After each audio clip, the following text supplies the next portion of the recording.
नमस्कार मित्रों, स्वागत है आपका हमारे YouTube channel I am Ashok Yadav पर। बात करूंगा, आज 19 दिसंबर का दिन है और 19 दिसंबर एक काले दिवस के रूप में मनाया जा रहा है। हम जैसा कि हम शाहजहांपुर से बिलोंग करते हैं। शाहजहांपुर जो है एक शहीदों की नगरी के बारे में तो आपने सुना ही होगा कि जिस क्षेत्र से, जिस शहर से, जिस जनपद से तीन-तीन जो है सैनिकों ने अपनी शहादत दी हो देश की बलिदानी में, देश को आज़ाद कराने में, तो ये वही काला दिन है जिसे जो है हम सभी लोग आज बहुत ही जो है अश्रुपूर्ण श्रद्धांजलि के साथ जो है अर्पित कर रहे हैं हमारे राम प्रसाद बिस्मिल जी, ठाकुर रोशन सिंह और अशफाक उल्लाह जी को। तो बात करूँगा जैसे कि आज जो है हम शहीद दिवस को जो है मना रहे हैं, अपने उन अमर शहीदों को एक बार फिर याद कर रहे हैं जिन्होंने जो है लगभग एक बीती हुई एक शताब्दी में जिन्होंने हमारे देश की आज़ादी के लिए जो है बलिदान दिया था। वही एक काला दिवस था 19 दिसंबर 1927 का, जब हमारे जो है शाहजहांपुर जिले के 3 वीर सैनिकों को जो है एक अंग्रेजी ब्रिटिश सरकार ने जो है फांसी की सज़ा दी थी। बात मैं उस समय की करूँगा जब काकोरी कांड के बारे में तो आपने सुना ही होगा कि जब अंग्रेजी शासन की जो अंग्रेज लोगों का जो खजाना जा रहा था, यही अपना काकोरी और आलमबाग के बीच में जो हमारे जो सैनिक रहे हैं राम प्रसाद बिस्मिल, अशफाक उल्लाह खां, ठाकुर रोशन और राजेंद्र लाहिड़ी जी, राजेंद्र लाहिड़ी जी का इन नाम लिया। लोगों ने जो है एक, क्योंकि जब हमारा देश हालांकि सोने की चिड़िया रहा है, लेकिन जिस इस सोने की चिड़िया कोई भी अगर अ, खजाना होता है तो लुटेरे तो काफ़ी लोग होते हैं। तो वही समय रहा कि हमारे इस भारत देश को आर्यावर्त, जिसका नाम था सोने की चिड़िया कहकर पुकारा जाता, अंग्रेजों ने जो है इसे लूट लिया था। हमारी जनता को इस तरीके से प्रताड़ित किया जा रहा था कि उसके पास जो है खाने भर के लिए भी जो है अन्न या फिर पैसे नहीं बचे हुए थे। लोगों के पास कोई चारा नहीं था। इसीलिए उन लोगों ने सोचा कि क्यों ना इस ब्रिटिश सरकार की जो है ट्रेन को लूट लिया जाए, इसमें से खजाने को निकाल लिया जाए ताकि हम लोगों का जीवन यापन हो सके और आगे लिए जो लड़ाई लड़ी जा रही है उसमें जो है हम भाग ले सकें। तो वही दिवस था जब जो है हमारे वीर सैनिकों ने उस ट्रेन को लूटा था। उसमें क्या था कि राजेंद्र लूटने का लाहिड़ी जो मुख्य जो अ, पृष्ठभूमि थी या उद्देश्य था, तो ये नहीं था कि उसे लूटा जाए। इसके पीछे एक बहुत लड़ाई ये थी कि कहीं न कहीं देश की लड़ाई में अपने आप को योगदान देना या अपना योगदान देना। और बिल्कुल कि इसमें जो है हमारे राजेंद्र लाहिड़ी जी तो बच गए थे, लेकिन 3 जो वीर सैनिक हैं वो पुलिस की कस्टडी में आ गए थे। इन्हें पकड़ लिया गया था और इसी दिन पर जो है इन लोगों को अलग-अलग 3 जगहों पर जो है फांसी की सज़ा सुनाई गई थी। तो अ हालाँकि राजेंद्र लाहिड़ी को जो है 17 दिसंबर को ही फांसी दे दी गई थी, क्योंकि जनता के ज़्यादा विरोध के कारण जो है राजेंद्र लाहिड़ी को 2 दिन पहले ही फांसी की हाँ, सज़ा 2 दिन सुना दी पूर्व गई ही थी। कम से कम।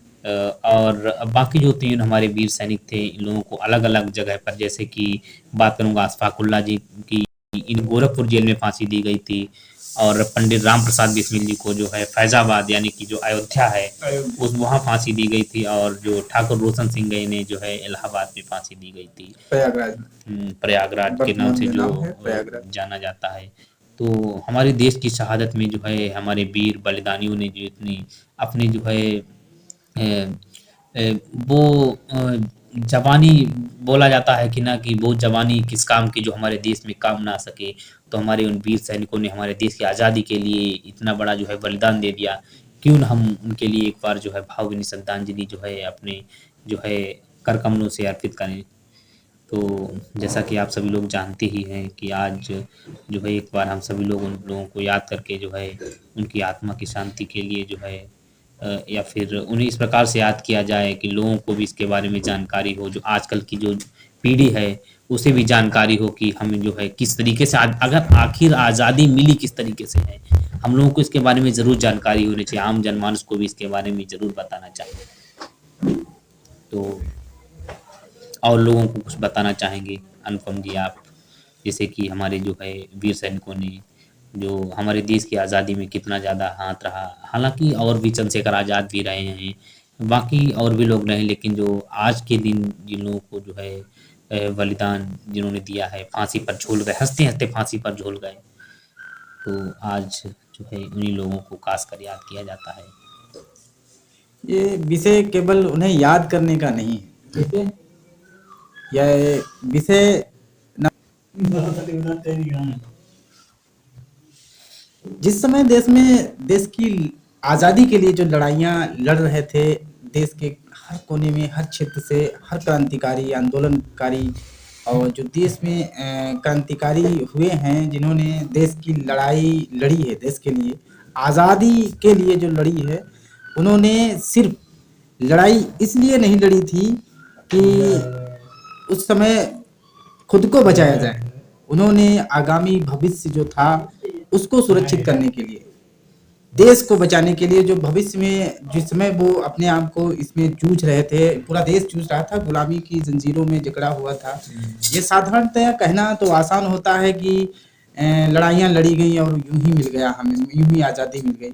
ये आज़ादी अर्जित लोकतंत्र की जो अर्जित है लोकतंत्र, या आज़ादी जो अर्जित की गई, विरासतीय संपदा नहीं थी कि कोई आकर दे गया और हमने यूं ही ले ली या हमें यूं ही।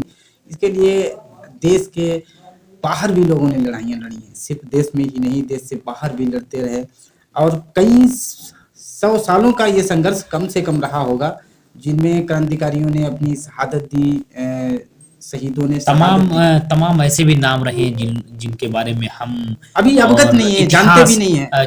इतिहास भी नहीं जानता है कि हाँ, आखिर इतिहास में भी कौन वो बच्चे रहे हैं जिन्होंने जो है अपनी माताओं को खो दिया, या फिर कौन माताएं रही हैं जिन्होंने अपने दुधमुहे बच्चों को खो दिया, वो भी जो है जिनकी उम्र जो है 18 से कम रही होगी, 14 साल के, 12 साल के रहे होंगे, अपने को जो है बलिदान कर दिया। तो आज़ादी कहीं हमें ऐसे ही कोई विरासत में तो नहीं मिल गई कि हम लोगों को जो है एक जिस तरीके से हमारा पैतृक जो है, हमारी संपदा मिल जाती संपदा है होती या है, संपत्ति रईसियत मिलती है। होती है, वो हमें मिल जाती है, ऐसा नहीं रहा होगा। तमाम हमारे वीर सैनिकों ने, जैसा कि अलग-अलग अभी जो क्षेत्रों नाम में बताए, अलग-अलग तरीके से, अपने-अपने तरीके से भी कह सकते हैं कि सबने अपने-अपने हिस्से की कुर्बानियाँ दी हैं और बिल्कुल। तब जाके तब ये हमें जो जाके आज़ादी, प्राप्त तब हुई हम जो है आज़ादी। आज जो है बोलने के लिए स्वतंत्र हैं। हाँ। अगर वही वक़्त रहा होता तो हम लोग इस तरीके से नहीं बैठकर बातें कर रहे होते। और अंग्रेज़ों के बारे में, ब्रिटिश सरकार के बारे में तो एक शब्द भी नहीं बोल सकते थे, जिस समय जो दास प्रथा चल रही थी, या फिर और भी जो कुरीतियाँ जो है काफ़ी फैली हुई थी, क्योंकि ब्रिटिश सरकार ने जो हम लोगों पर जो अत्याचार किए हैं, उसी से जो है एक सहमा हुआ इंसान जो बदल कर आया और उसने एक हुकूमत के, यानी कि जो चंगुल में फंसी हुई चिड़िया, जो सोने की चिड़िया थी, उसको जो है आज़ाद कराया है। तो इसी के उपलक्ष्य में वीडियो काफ़ी लंबा ना हो जाए, इसीलिए एक बार फिर से अपने उन शाहजहाँपुर के जो हमारे वीर जो सपूत रहे हैं, एक बार उन्हें भावभीनी जो है श्रद्धांजलि अर्पित करना हाँ, चाहूँगा। समर्पित करना चाहिए। राम प्रसाद बिस्मिल जी, अशफाक ठाकुर उल्लाह। रोशन सिंह और अशफाक उल्लाह जी उल्लाह को। हालाँकि राजेंद्र लाहिड़ी के बारे में लोगों को जानकारी नहीं है, और शाहजहाँपुर से बिलॉन्ग नहीं करते थे, लेकिन फिर उनका भी जो अप्रत्यक्ष है रूप से उन्होंने तो दिया है, उनका भी मेन उनकी भी योगदान रहा शहादत है, रही है उनका भी देश मेन की योगदान रहा आज़ादी है। में। तो एक बार इन लोगों को जो है भावभीनी श्रद्धांजलि अर्पित करना चाहूँगा। समर्पित है उन्हें। और आप सब भी अपने-अपने हिस्से का काम करके या अपने-अपने हिस्से का जो कर्तव्य है उसका निर्वहन करते हुए, आज की आज़ादी में जो भी अपना योगदान देते हैं, उन्हें याद करते हुए, जिन्होंने शहादत दी है देश के लिए, उन्हें भी समय-समय पर याद करते रहना चाहिए, ताकि उनकी जो भूमिकाएँ रही, उनके जो किरदार रहे, उन्हें आने वाली अदालत में आने वाली होने जो दिया पीढ़ियाँ जाए। हैं, उनको भी हमारी आज़ादी के बारे में जो है जानकारी वो भी मिल अवगत सके। हो सकें इससे। तो ठीक है, एक बार जय हिंद, जय जय भारत। भारत। मिलते हैं अगले वीडियो में।